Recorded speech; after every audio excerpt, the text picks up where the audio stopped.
the script February 23rd. I am really sorry, guys. A bunch of stuff came up.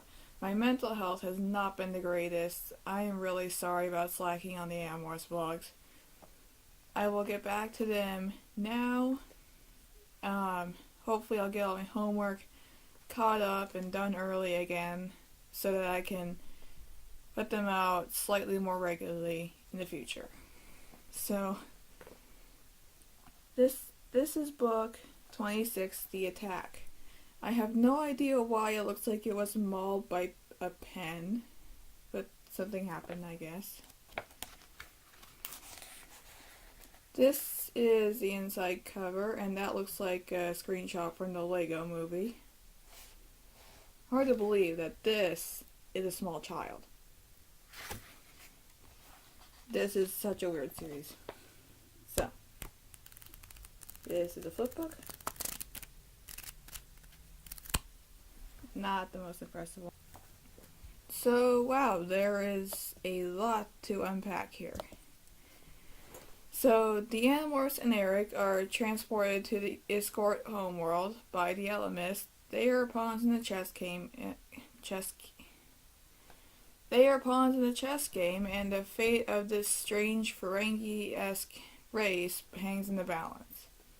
Turns out the Elemist has an equal, the Kryak, whom Jake has seen in his nightmares ever since the York died in his head. The Animorphs are up against 7 Howlers, a species made by a Kryak for the sole purpose of destruction. They look like lava assassins, and they fight brutally. They even disembowel Rachel and burn Cassie's wings off. You know, for kids! The Animorphs spend much of the book on the run from them, but because of their collective memory, they learn and adapt to the Animorphs' invasion tactics. Invasion, evasion, evasion.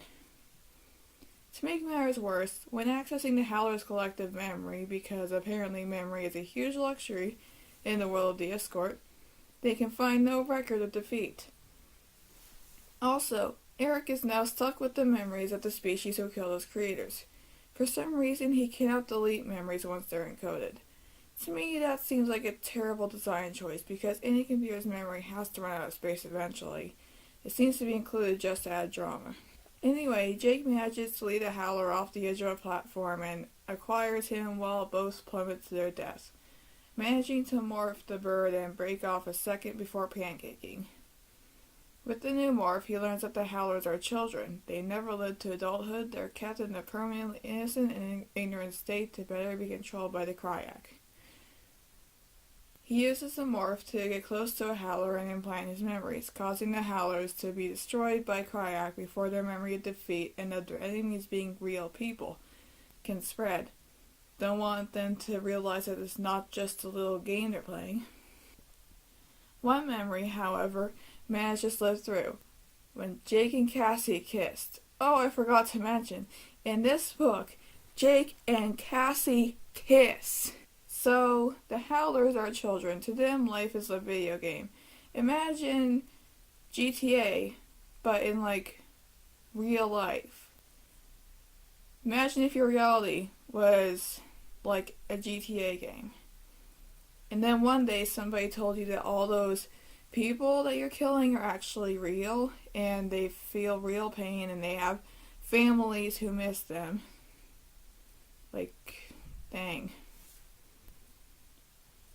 And the Animorphs are pawns in a giant chess game, which adds a new level of character to the Elemist. I still don't like him because of him, it, they, zer, because their existence calls into question the Animorphs' free will. Before the Elemist, I just assumed that, okay, the Animorphs are doing this all themselves. But apparently the Elemist is involved with their story, which changes things a lot. What victories were actually their accomplishments, and which ones were just allowed to happen because the Elemist allowed it to happen. Which is an interesting philosophical discussion that I will not get into now because philosophy makes my brain hurt. Yeah, I find it interesting that the escort use memories as a trading currency thing. With the rise of virtual reality and with things such as those Snapchat glasses, this is becoming more and more a reality. I guess Animorphs is one of those sci-fi stories that predicts the future, like Star Trek. I wonder if one day we will be using memories as currency. It doesn't seem like it's that far off. I mean, look at channels like I Justine. Her entire career is based on sharing her memories with people, and she actually gets paid for it. So that's already our reality. So what do you think? Are we more like the escort than we originally thought? Do you also have trouble visualizing the alien races beyond the Andalites and the Yeerks? Let me know in the comments section. Wait, I forgot the most important thing of all in this book. The Iskor are actually two species. The Isk and the Ort. One of them is a relative of the Yeerk, or is actually a Yeerk. I don't know. And the other is like a creature that has evolved from a host to a complete symbiotic relationship. One cannot live without the other. So this is a very interesting idea, because if the Yeerks find out about this, they could potentially change, like the changelings in My Little Pony. Wow, I'm on fire with the pop culture references. Oh wait, that's a spoiler. Crap. I'll leave it in. Nobody cares about My Little Pony anyway. Sad. So, anyway. But the thing is, would the Yeerks actually change if they found out about this? Or is conquering so ingrained in their culture that this would feel like a betrayal of who they are? Because that was what happened in the My Little Pony Season 6 finale. Chrysalis didn't reform herself even after seeing how she could share love instead of consuming it. She left because, I don't know, maybe she felt like her pride would be ruined if she reformed. Maybe she wants to be in power by any means necessary. Or maybe she doesn't want to admit that she doesn't know how to share love.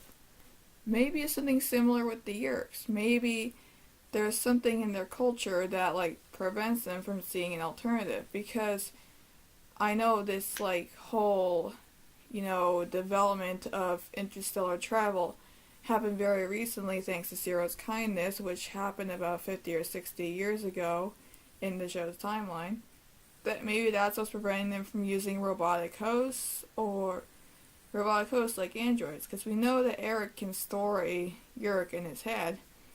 It's not that unreasonable to think that he could hook the Yeerk up and let him use the android body, as of course Eric would never do that, but maybe building a blank android like Eric with a storage container for the Yeerk would help the Yeerk to be able to experience senses and, moving beyond the pool of sludge, and leave other sentient beings to live free.